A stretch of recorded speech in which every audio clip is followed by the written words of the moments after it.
Buenas, estamos en 2 con 1 de las dos orillas, Juan Manuel Ospina y Adolfo Beck con un invitado, el director de Sede Trabajo y el internacionalista Enrique Daza. Buenos días para Enrique Daza y para Juan Manuel Ospina. Buenos días, Buenos días. Adolfo. Bueno, tema obligado, los anuncios de Donald Trump, presidente de los Estados Unidos, el día de su posesión. Llegó con una ametralladora disparando fuerte, y más que anuncios, casi que realizaciones. Comenzó desde el primer día ejecutando una serie de medidas que no sé si dejan preocupación, que se identifican con el americano medio. Eso es lo que quiere el hombre promedio en Estados Unidos, volver a esa tesis del imperio, del señor que manda en el mundo, del país que domina. Pero yo no sé si ese discurso se ajusta a la realidad, porque lo que observamos es la decadencia del imperio, contrario a lo que señaló él en su discurso. Enrique Daza. Bueno, la posición de Trump, como él mismo lo manifiesta, es el intento, el deseo, el propósito de hacer a Estados Unidos grande otra vez, lo cual significa el reconocimiento de que ya no es tan grande. O sea, Estados Unidos ha estado en un proceso de decadencia económica, moral y política y ha perdido la influencia que tuvo durante los últimos 20 años, especialmente a partir de los 90.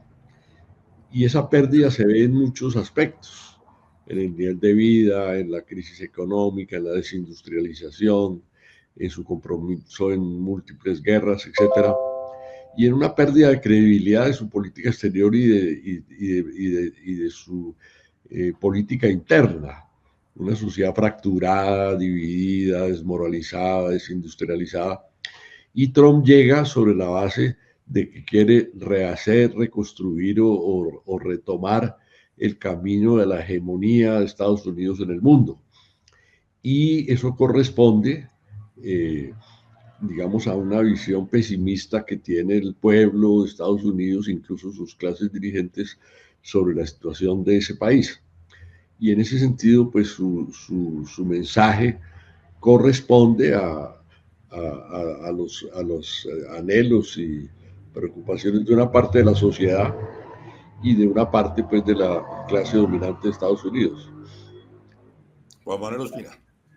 Sí, no, yo creo que el análisis que hace Enrique es muy preciso y uno podría decir, o hacerle la pregunta, con Trump, Estados Unidos pasa a la ofensiva o está finalmente es con unas posiciones defensivas, como para atajar el declinar eh, que ha estado viviendo Estados Unidos en los últimos, no sé, 20, 25 años. Y yo diría, y el ascenso de nuevos rivales, de nuevas fuerzas, es decir, el escenario unipolar en el que Estados Unidos controló durante tanto tiempo la situación mundial, está fracturado.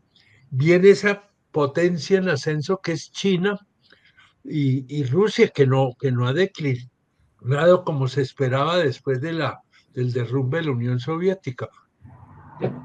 Perdón, y yo creo que este es un escenario en donde Trump, yo creo que a la hora de la verdad, está rugiendo como el perro acorralado, está amenazando con un agravante que ya se le están, entre comillas, entrando a su patio trasero, es decir, el avance de China en términos de presencia en América Latina es enorme y es un avance inteligente, no es un avance imperial, es un avance con recursos, es un avance proponiendo. Y yo creo que todo esto tiene a Trump en estas posiciones absolutamente defensivas, ¿sí? ¿Qué va a pasar de ahí en adelante? ¿Es capaz de sostener esa situación? ¿Esto se va a reventar? Esto genera finalmente que en América Latina haya una conciencia de que no podemos estar cada uno tratando de salir adelante solo, sino recuperar ese sentido que existió hace 30, 40 años de una unidad latinoamericana, una unión latinoamericana.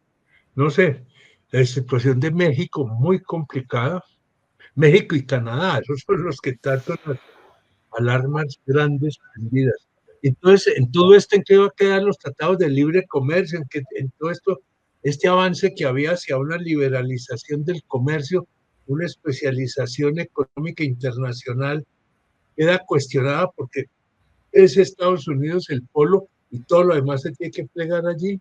No sé, ¿cómo? Mira, Juan Manuel, Estados Unidos ha perdido influencia, pero sigue siendo la principal potencia del planeta. Sí. Desde el punto de vista comercial, Estados Unidos ha perdido enorme influencia en manos de China, pero desde el punto de vista geopolítico e integral, digamos, Estados Unidos tiene un presupuesto militar de cerca de $1 billón, o sea, 1 millón de millones. Y además controla el dólar, que sigue siendo la moneda de reserva más importante del mundo, domina las principales entidades crediticias, toda la arquitectura financiera internacional está manejada por Estados Unidos, y además de eso tiene lo que no podemos denominar un poder blando, en cuanto que ha logrado imponer la idea de que el mundo debe ser parecido a Estados Unidos y de que Estados Unidos es el faro de la democracia y que es incluso Trump lo dijo en su discurso, ¿no? La defensa del excepcionalismo de Estados Unidos. O sea que Estados Unidos es un país destinado a liderar el mundo en todos los aspectos. Entonces Estados Unidos sigue siendo una potencia muy, muy importante y muy fuerte. Ahora, lo que tú dices es cierto, esa potencia se ha visto erosionada en forma importante en el aspecto industrial y comercial por China y en el aspecto militar por Rusia. En el aspecto comercial, China en este momento es el principal socio comercial de 140 países. Y en el aspecto militar, especialmente en el desarrollo tecnológico y nuclear, Rusia le tiene una ventaja a Estados Unidos. Tiene una superioridad nuclear por un lado y por otro lado ha desarrollado un tipo de armas y de tecnología militar superior al de Estados Unidos. Por ejemplo, el tema de las misiles hipersónicos, el Oreshnik que lanzaron en semanas pasadas, etcétera, ha llegado a un nivel tecnológico que dicen que Estados Unidos puede estar 10 o 15 años rezagado tecnológicamente. Pero el PIB de Rusia es un PIB que es 10 veces menor que el de Estados Unidos y el gasto militar de Rusia puede ser la octava parte del de Estados Unidos. Entonces la superioridad tecnológica y nuclear rusa no le alcanza para tener un dominio global. ¿Sí? Rusia no tiene sino una base militar en el extranjero, que es la base Tartus en Siria, que está en no tiene capacidad de confrontar en todos los océanos, en todos los continentes y a todo nivel. Estados Unidos puede tener cerca de 800 bases militares en todo el mundo, con varios miles de soldados.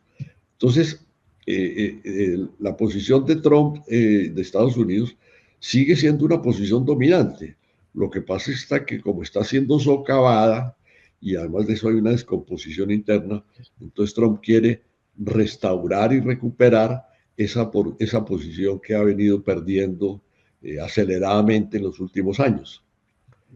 Entonces es una pelea, yo no diría propiamente a la defensiva, sino es una pelea por mantener, prolongar y asegurar su hegemonía, que está siendo cuestionada en todo el mundo. Ahora, Trump es un tipo que en su discurso pretende reindustrializar o recuperar la economía interna de Estados Unidos. Y para eso está adoptando una serie de medidas proteccionistas y de fomento a la industria. Acaban de anunciaron una inversión multimillonaria en inteligencia artificial, por ejemplo. Está en una guerra sobre el tema de los chips con China, está socavando la capacidad industrial de Europa, haciendo que muchas empresas europeas se trasladen a Estados Unidos, dándoles una serie de beneficios y ventajas, pero lo que yo resaltaría es que para lograr este propósito, digamos, de recuperar la hegemonía, no se está valiendo exclusivamente de armas comerciales y económicas, sino que está utilizando la fuerza militar, la coacción, el chantaje, la presión. O sea que si fuera una competencia económica, digamos, limpia, en donde la mayor competitividad gana, pues Estados Unidos no tiene condiciones de ganar esa guerra. Entonces está acudiendo a todas las armas y en ese sentido Trump surge como un tipo arrogante, prepotente, que quiere imponerle su ley a todo el mundo, y eso tiene impactos no únicamente económicos, sino también culturales y políticos.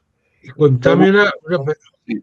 dale, tranquilo, acaba. No, entonces, Trump, digamos que no va a recurrir a la creencia liberal, pues tradicional, que se ha venido defendiendo a nivel mundial, de que Estados Unidos puede competir libremente en todo el mundo y ganar la guerra económica, sino que está acudiendo a toda clase de prohibiciones, eh, eh, presiones, Sí, etcétera. Y entonces yo diría que Trump es un tipo que va a utilizar todas las armas que tienen, únicamente las armas de la competitividad comercial, sino las armas militares, ideológicas, culturales, etcétera. Que lo logre, a pues ya mí eso. sí. Y, y hay una pregunta, y en todo esto, ¿en qué queda América Latina? Porque él lo ha dicho claramente, América Latina para mí no es importante. Es importante para unos temas que no son los del desarrollo, el tema de la droga, el tema de las mafias, el tema, etcétera, etcétera, ¿cierto? Pero las únicas referencias realmente a este continente fue el tema de Panamá y el tema de la frontera con México. El resto parece que no vale la pena. Petróleo Venezuela, no le compro, yo tengo cómo producirlo. Es decir, no tiene un interés de generar una estructura, sino de imponer unas visiones en donde me da la impresión que se mantiene esa situación muy marginal, digamos, que en la visión norteamericana, muy específicamente en la de Trump, tendría América Latina, como está planteándose hasta ahora. Pero estamos empezando. Pero creo que Bueno, pasamos en, por ahí en, al en punto de América, varios, más o menos. en América, Estados Unidos está concentrado en tres temas: Canadá, México y Panamá. Sí, Eh, En Canadá, pues Canadá es un territorio relativamente poco poblado para la extensión de su población y con inmensos recursos naturales y con una relación importante con el Ártico. La influencia de él sobre Canadá y Groenlandia, que quiere pues sí. apoderarse de Groenlandia, tiene que ver con eventuales recursos minerales, de gas, de petróleo, etcétera, que son muy importantes para Estados Unidos en su búsqueda de una competitividad o de un dominio geopolítico. México es muy importante porque en Estados Unidos hay cerca de 40 millones o más de mexicanos que trabajan, de los cuales alrededor de 11 millones son ilegales. Eh, para Estados Unidos es muy importante eh, apoderarse de alguna manera tanto del mercado mexicano como recuperar la industria que se desplazó aprovechando la mano de obra barata en México, que se desplazó hacia México. Panamá es un punto también crucial por la vinculación pues, comercial de los dos océanos. Pero yo diría que yo enfatizaría un punto. En América Latina, Trump está muy preocupado por la presencia china. Ujú.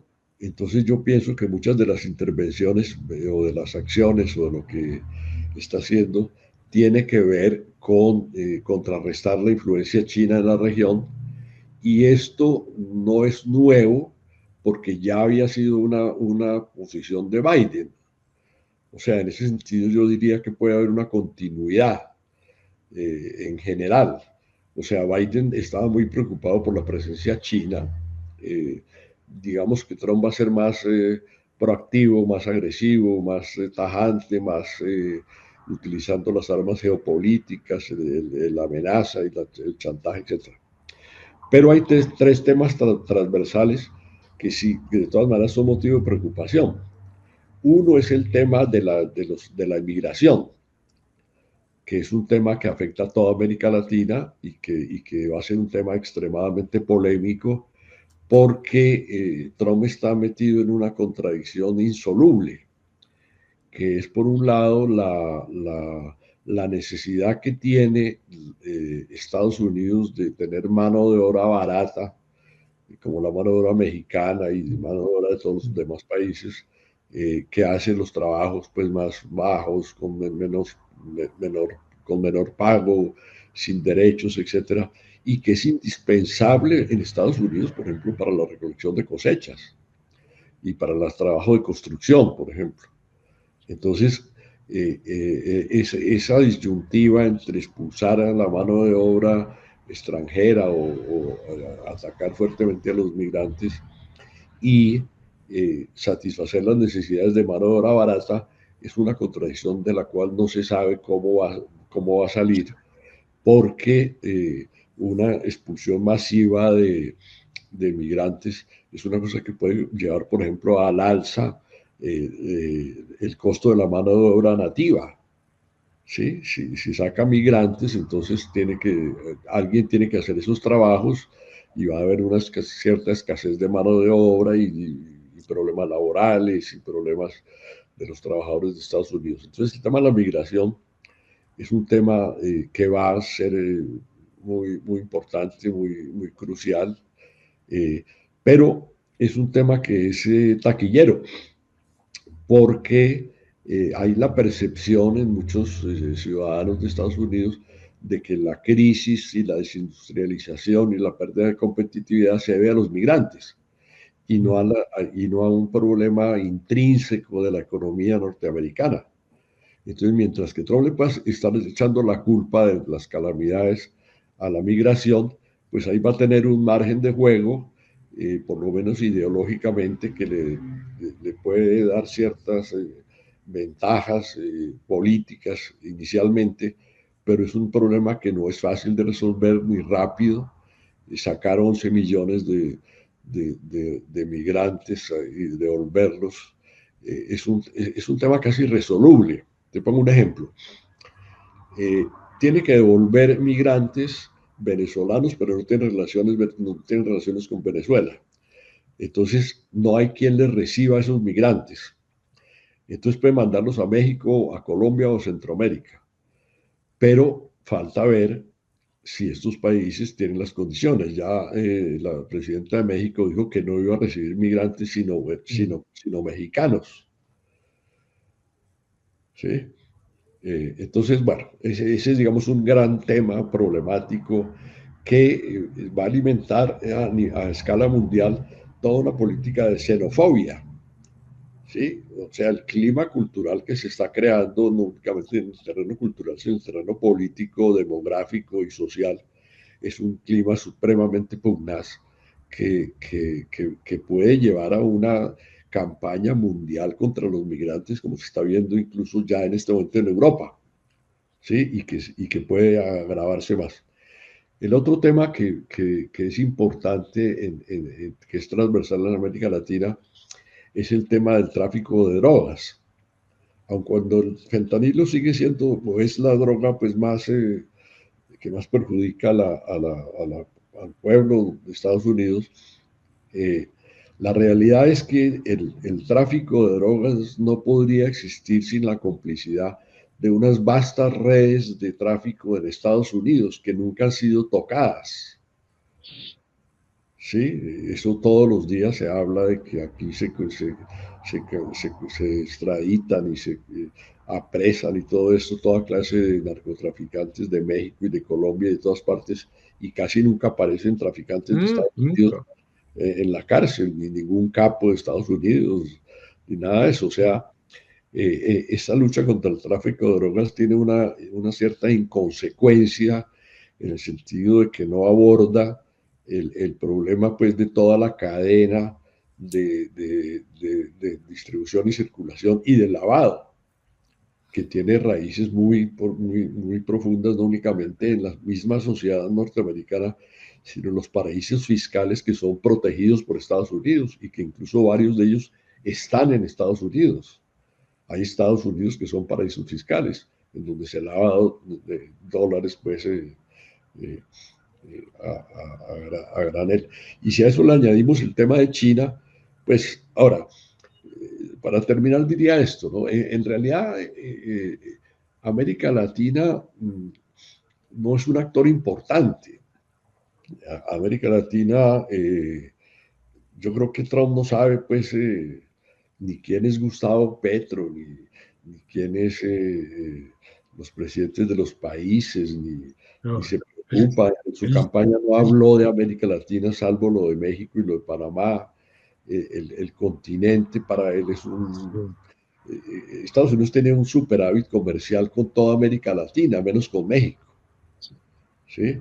Entonces, yo no creo que Estados Unidos vaya a hacer un proteccionismo hacia América Latina. Lo que va a tratar de hacer es utilizar el comercio como un arma de presión para forzar políticas migratorias, políticas en materia de tráfico de droga, alineamientos geopolíticos con respecto a China, ¿sí? Entonces, digamos, yo diría que en lugar de ser una política, entre comillas, limpia, de buscar la competitividad y las ventajas comparativas, etcétera, etcétera, todo lo que los manuales de economía han dicho, lo que va a hacer es aprovechar toda su fuerza para provocar cambios en los aspectos que a él le interesa, que le pongan barreras a China, que se controle la migración, que se controle de alguna manera el tráfico de drogas, ese tipo de cosas, lo cual pues va a ser grave para América Latina, que se encuentra profundamente dividida y sin mayores posibilidades de un frente común para abordar estos problemas. Ha habido algunas declaraciones muy marginales y muy tibias de dirigentes en América Latina para tratar de tener una actitud hacia Trump, pero es difícil que esto se logre concretar en acciones concretas porque Estados Unidos utiliza la táctica del garrote y la zanahoria. Exactamente. ¿Qué va a Oiga, pasar con los eso, tratados? Adolfo, te iba a decir, ¿qué se hizo Adolfo Becoy? Aquí estoy. ¿Qué va a pasar con los tratados de libre comercio, en el caso concreto del Tratado de Libre Comercio con Colombia?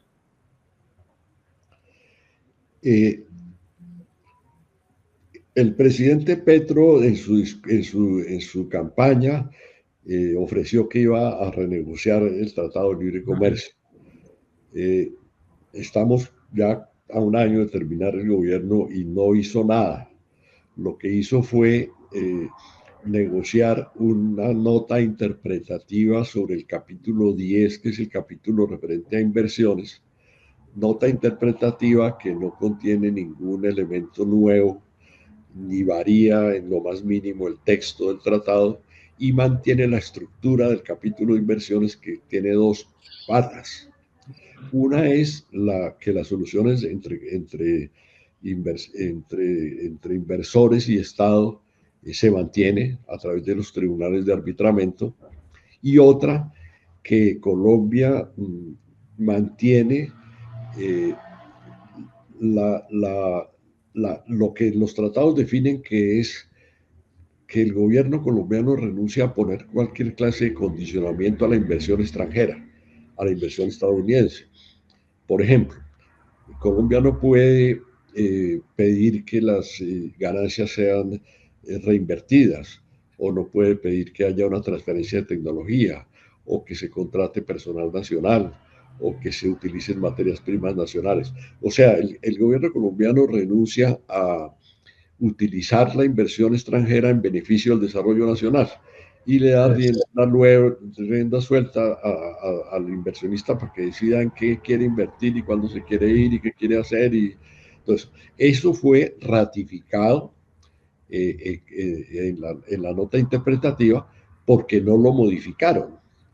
Entonces, digamos que no hay una posibilidad, digamos, de un cambio por parte del gobierno colombiano, porque no tuvo el interés, porque no tuvo la decisión, porque no tuvo el valor, porque no tuvo la capacidad, bueno, por mil circunstancias.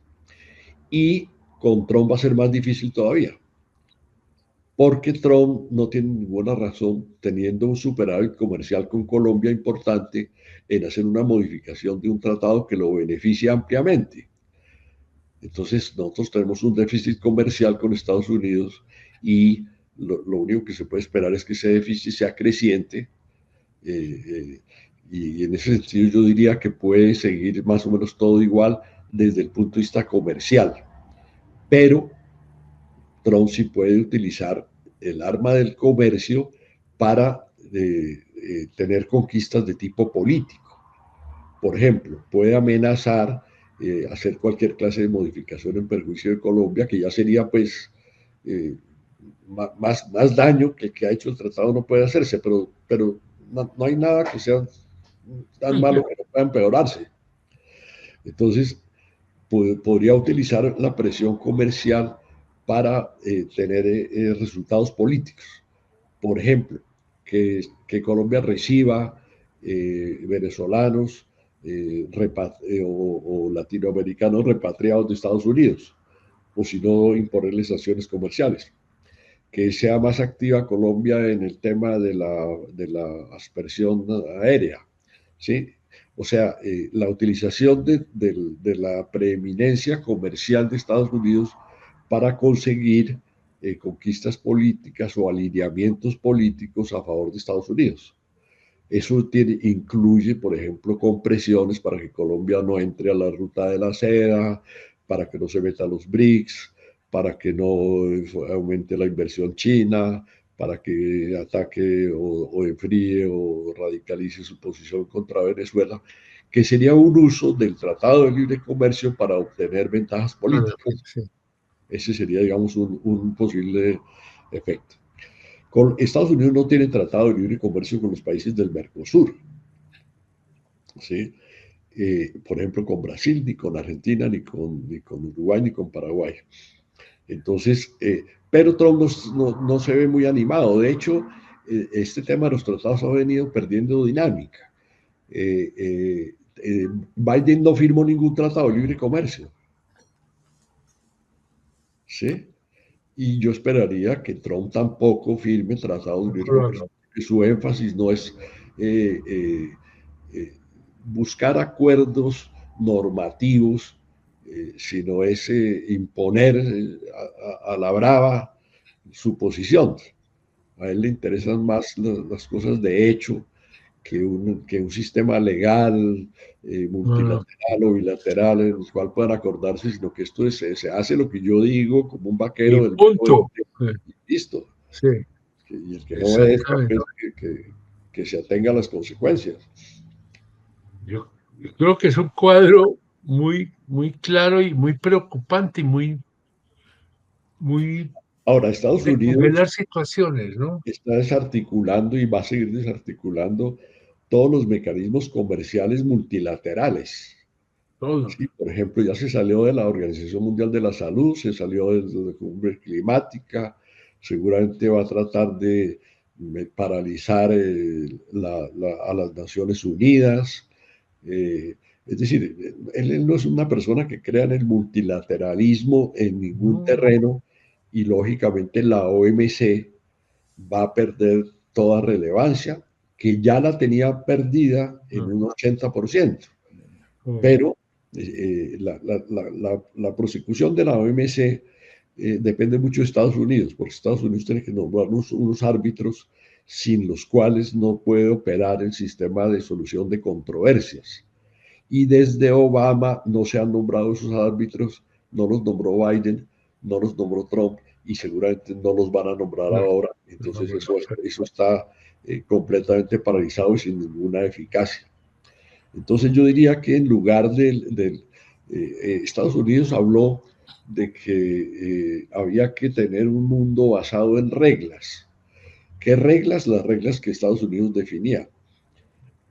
Eso ya era malo, pero ahora va a ser peor, porque va a ser un mundo sin reglas, no, un mundo con órdenes. con órdenes, con arbitrariedad Sí, sí. y el capricho. Bueno, Obedece o aténgase. exacto, Sí, pero está utilizando el chantaje para lograr objetivos políticos. Es una claro, fórmula que aplica en todo sentido. claro, claro, Claro. Eh, pero sí, y se comporta como un buen jugador de cartas. Caña demasiado. claro, claro, pero tiene Y con qué. cañar, sabe cañar. ¿Sabe cañar? Pues preocupan las declaraciones, pero del dicho al hecho hay mucho trecho. Ya es un mundo diferente al que Estados Unidos manejó en antaño. Él quiere recuperar esa primacía, ese liderazgo, pero vamos a ver, ya se encuentra con otros factores. Pero Claro, eso es lo que quiere el americano medio escuchar. Eso es lo que anhela el americano medio, volver a ese liderazgo, pero la cosa no es tan fácil. No, es que no es tan es fácil otro deseo. porque Dale, dale, Enrique. Trump en ese sentido es un poco voluntarista. Sí, más o menos Y cree que con hacer, nostálgico de lo que fue. sí, como que con gritar duro y hablar duro No, y gesticular y todo eso puede no, fácilmente volver a asustar a todo el mundo. no. Pero la sociedad norteamericana, el sistema económico norteamericano tiene profundas debilidades. ¿Sí? Entonces, tendría que hacer un esfuerzo muy grande para tratar de recuperar y difícilmente lo va a poder hacer porque la economía norteamericana tiene una pérdida de competitividad muy grande, muy grande. China le está ganando en el 80% de las nuevas tecnologías que se están desarrollando en los últimos 10 años. La superioridad de Estados Unidos podría tener en este momento algo en materia de ciertos aspectos de las empresas tecnológicas, pero que es un poco lo que explica la preeminencia de tipos como Zuckerberg y Elon Musk y todo eso, pues que parece que son como los que podría él, encabezar el liderazgo de esa carrera tecnológica.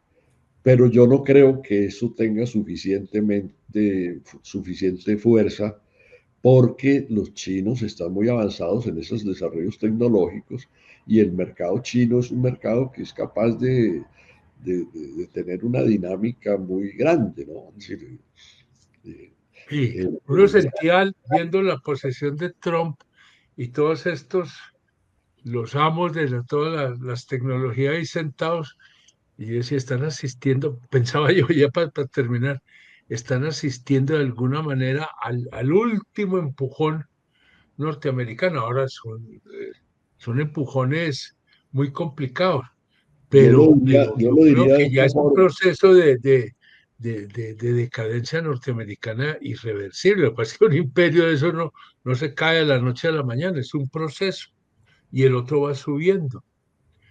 Sí, Bueno, yo yo creo no sé, aquí nos podríamos quedar todo el día, el tema es infinito, pero me parece que hubo como una buena visión de conjunto de realidades que se está especulando que sucedan, por lo que tal vez decía Adolfo hace un momento. eh, Trump sabe cañar. Trump a veces pone unas cosas y después al momento de la verdad la realidad es otra, ¿cierto? Yo oía ayer a la presidenta de México y decía, no nos desesperemos, estemos tranquilos y empezaba a hacer un recuento y dijo, esto ya lo había dicho Trump, esto ya lo había dicho Trump en el pasado gobierno, esto ya había dicho Trump en el pasado gobierno y de eso lo que quedó fue menuda. O sea que ahí siempre hay una diferencia entre el Trump que ruge y el Trump que finalmente actúa, pero estamos abiertos a ver qué sucede. Yo no sé, Adolfo, yo creo que No, yo, muy eh, buen análisis del el sí, internacionalista tanto que Enrique Daza. nos Nos cayó a cayó, los dos. nos silenció. El tigre no es como lo pintan, pero alcanza a asustar. No, alcanza a asustar y no hay nada más peligroso que una fiera herida y Estados Unidos está herido. Claro, claro. Gracias, Bueno. Enrique, por su colaboración. Bueno, a ustedes gracias. Muy bien.